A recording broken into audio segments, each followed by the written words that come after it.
Баршаңызға сәлем. Сіздермен Тілгесбек жоқ, және оның жүргізушісі мен журналист Әсем Жапишева. Референдум өтті. Әрине, оның қорытындысы қандай болатынын бәріміз алдын ала білдік. Шынымды айтсам, бұл жерде екі ғана интрига болды десек те болады. Біріншісі, нақты қанша адам келіп дауыс беретіні. 50%-ға жетпесе, онда референдум болмады дегенді білдіреді. Ол жағынан тәуелсіз бақылаушылар дәлелдеді.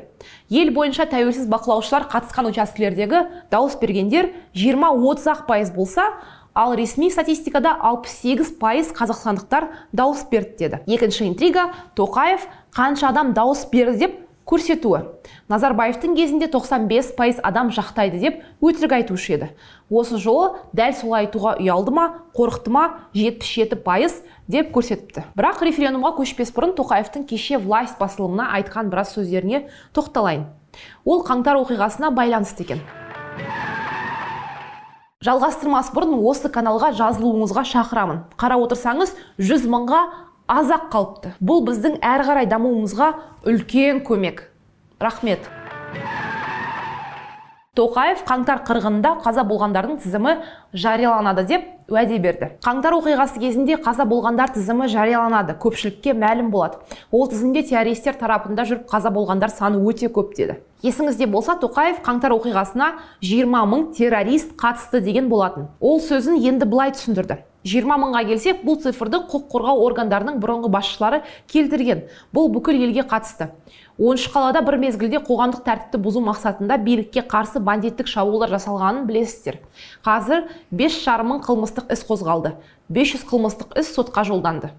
Олар іс-әрекеттермен мемлекеттік жүйені бұзғысы келді. Бірақ мемлекетімізге қарсы шыққан топтарға қатысты болмаған адамдар да бар. Осыған байланысты әрине біз қайғырып көңіл айтамыз, деді Тоқаев.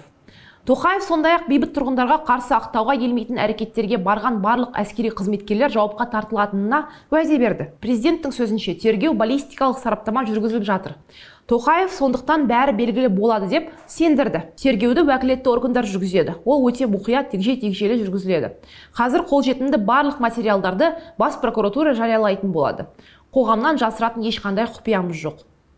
Біз барлығын ашық, қолжетімді, жоғары кәсіби деңгейде жасаймыз. Сондықтан халықаралық сарапшыларды шақырудың қажет жоқ деп ойлаймын, деді Тоқаев. Сотқа жіберілген 500 қылмыстық істің ішінде 23 адамға түрме жазасы берілген. Осының өзі оқиғаның мұқият тергеліп жатқандығына хабар береді, деді президент. Сонымен қатар Тоқаев қаңтардағы оқиға мемлекеттік жүйені бұзуға бағытталған террористік шабуыл болғанын айтады, дейді. Сондықтан біз қатысқан немесе арандату болсын барлық адамды жауапқа тарту қажет екенін айтамыз. Бұған ұйымда жатады, деп атап өтті. Онымен қоса Тоқаев өзінің сұхбатында мемлекетке қарсы операция нақты жоспарланған сипатта болған, оны жақсы дайындаған мамандар басқарғанын да айтып өтті. Бір анығы, қаңтар оқиғасы енді қайталанбайды. Бұған кепіл референдум. Біз тиісті сабақ алдық, дейді Тоқаев. Орталық сайлау комиссиясының алдын ала қорытындысы бойынша дауыс бергендердің 77%-ы Конституцияға енгізілетін өзгерістерді қолдады, дейді. Ал 18%-ы қарсы болған. Өзгерістерді қолдағандардың көбі Ақмола мен Солтүстік Қазақстан облысында 82%, Алматыда 65% ғана қолдаған. Орталық референдум комиссиясының төрағасы Нұрлан Әбдіровтың айтуынша, референдумда 320 мыңнан астам бюллетень жарамсыз деп танылды. Яғни адамдардың өздері оны бүлдірген. Оның сөзіне қарағанда, жауаптың екі нұсқасы да таңдалған, алайда дауыстарды санау кезінде ескерілген бюллетендердің саны 25 мың. Қалған бюллетендер дауыс берушілердің ерік білдіруін анықтау мүмкін емес деп танылғандықтан, олар жарамсыз болған екен. Мұндай бюллетендер саны 206 мың. Алматы қаласында референдумға 1 миллион халықтың 300 мыңы ғана қатысқан екен. Мұның бәрі билік беріп отырған ресми сандар әрине. Уақытыңызды алып, хабар мен Қазақстан айта беріп, мезі ететін ақпаратты айтқанымыз үшін кешірім сұраймыз. Ал енді шынайы өмірге жаңа емес, жаман Қазақстанда не болып жатқанына тоқталайық. Тәуелсіз бақылаушылар болған учаскелерде халықтың 20-30% ғана қатысты деген дерек келтірілді. Сонымен кешегі жаңалықтар легін бақылап отырмағандар үшін ең маңызды жайттарды ұсынамыз. Демократиялық партия белсенділері Аружан Дүйсенбаева мен Инга Иманбаева референдум учаскесіне келіп Жанболат Мамайды босатуды талап етті. Олар сондай-ақ Назарбаевты соттау, қаңтар құрбандарының тізімін жариялау, саяси тұтқындарды босату мәселесін көтерді. Есіңізде болса, Мамай ақпан айының соңында қаңтар қырғындарын еске алу шарасын өткізгені үшін қамалған еді. Кейін оның мерзімі 2 айға 2 есе созылған. Алматыда Арбат маңында референдумға наразылық пикетін өткізген белсенді Дархан Шәріпов ұсталды. Ол сондай-ақ қаңтар қырғыны туралы да үндеу жазған. Мұны власть ақпарат құралы хабарлады. Тұтас реформалар пакетіне дауыс бергім келмейді. Бұл жартылай реформалар, саяси емес дейді белсенді. Еркіндік қанаты қоғамдық қорының координаторына шабуыл жасалғанын хабарлады. Астанадағы референдумға бақылау жасап жүрген Еркіндік қанаты қоғамдық қоры 155-ші учаскеде координатор Ақжол Мәліковке шабуыл жасалғанын хабарлады. Ақжол учаскеге келіп заң бұзушылықты, яғни сайлаушыны қосымша тізімге заңсыз қосқан сәтті көрген. Комиссия төрағасы заң бұзушылық актісіне қол қоюдан бас тартқан. Ал учаскеде жүрген ер адам біздің координаторымызбен сөзге келіп қалып, кейін оны күштеп сыртқа шығармақ болған. Бақылау тобының тағы бір координаторы Евгений Соловьев сол жерде полицияға шақырған, деп жазды Еркіндік қанаты Instagram парақшасында. Теміртауда бақылаушылар дауыс беру кезіндегі заңсыздықтарға назар аудармаған. Мұны Азаттық радиосы хабарлады. Қарағанды облысы Теміртау қаласында 313-ші учаскеде Азаттық тілшісі 2 заңсыздыққа куә болған. Бастапқыда бір кабинаға 2 адам кірді. Тілші бақылаушыларға заңсыздыққа неге назар аудармадыңыздар деп сұрақ қойды. Бұдан соң Аманат партиясының бақылаушысы 2 адам кірген кабинаға жүгіріп барып, олардан бір-бірден шығуын сұрады. Шамамен 10 минут өткеннен кейін жағдай қайталанған. Ал мұндай жағдайдың тіркелмегені қаншама. Жұмыстан талап етті. Азаттық тілшісі Алматыдағы бір учаскеде дауыс берушілердің жұмысқа есеп беру үшін суретке түсіп жатқандығын байқады. Олардың бірі тілші сұрағына әлгіндей сурет жіберуді жұмыстан талап еткенін айтқан. Сіздерге жұмыстан сұрап жатырмыз, суретке түсіп жібересің деп, сонда? Не себепті сұрап жатырмыз? Для отчетности. Отчетность? Мемлекеттік мекеме ме қызметіңіз? Иә, мемлекеттік мекеме. Ал егер отчет жібермесең, сурет жібермесең не деп жатыр? Ештеңе де отқан жоқ. Ондай қысым жоқ па? Жоқ. Ал қандай мекемеде істейсіз? Қайда істейсіз? Құпия.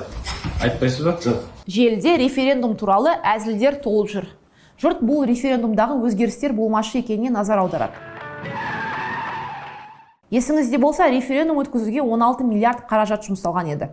Оның біразы жарнамаға, видеоларға, тиктокерлерге берілген. Бұл туралы бұған дейінгі шығарылымда айтқан едік. Біздің билік студенттерді қой ұқсатып айдағаннан басқа дым білмейтін көрінеді. Референдумға дейін Алматыда университет басшылығы студенттерді ақшаға бақылаушы болуға шақырған екен. Мұны бақылаушылар тобына қосылған студенттердің өзі де растап отыр. Ал университет өкілі бұл деректі растамады, не жоққа да шығармады. Керісінше желіде Азаттық сюжеті тараған соң бақылаушы студенттер тобына қысым көрсете бастаған. Қазақ-Британ техникалық университетіде студенттерді жатақхана, баға, түрлі құжатқа қол қоймаймыз деп қорқытып қатысуға міндеттеген. Бірақ кейін референдумға қатысты әкімшілік үндеу жасады. Хабарламада дауыс беру әркімнің жеке таңдауы, мәжбүрлеуге жол берілмейтінін айтқан. Жастарды пайдалану, ақшаға билеткізіп қорқытып мәжбүрлеу жаңа Қазақстанның болашағы осы ма? Осы тұста саяси сарапшы Шалқар Нұрсейіттің референдум туралы айтқанын келтіре кетейін. Президентке абсолют билік беретін қазіргі конституциядан Назарбаевтың статусы жайлы норманы алып тастау, конституцияны реформалау немесе екінші республиканы құру емес. Қазір Қазақстанға керегі тек елбасынан арылу ғана емес, атқарушы биліктің, президенттің саяси күшін конституция арқылы шектеу қажет. Алдағы референдумда ұсынылатын өзгерістердің ішінде президенттің құзыретін шектейтін, парламентке өз билігін қайтаратын, сот билігін тәуелсіз институт ретінде құруды кездейтін бірде-бір пункт жоқ. Біріншіден, Назарбаевтың кезіндегідей Тоқаевтың кезінде де үкіметті парламент емес, президент құрады. Президент қалаған уақытында премьер-министр мен министрлерді тағайындап, қызметтен алып тастай салады. Заң шығару процесінде президенттің басымдығы сақталды. Мәжіліс пен Сенат президент әкімшілігі қалаған заң жобасын қабылдайтын палата болып қала береді. Екіншіден, сот билігі атқарушы билікке, президентке тәуелді биліктің тармағы болып қала бермек. Тіпті жаңадан құрылатын конституциялық соттың 11 мүшесінің 4-еуін президенттің өзі тағайындайды. Қалған президентке тәуелді мәжіліс пен Сенат 3 мүшеден тағайындайды. Конституциялық соттың төрағасы мен орынбасарын президент тағайындайды. Үшіншіден, биліктің децентрализациясы болмайды. Президенттің әкімдердің актілерін күшін жоятын құзыретінен бас тартуы еш нәрсені өзгертпейді. Себебі президент әкімдерді қалаған уақытында тағайындап, қызметтен алып тастай алады. Облыс қала әкімдерін сайлауды енгізбей, тәуелсіз маслихаттарды қалыптастырмай, биліктің децентрализациясы жайлы сөз қозғау мүмкін емес.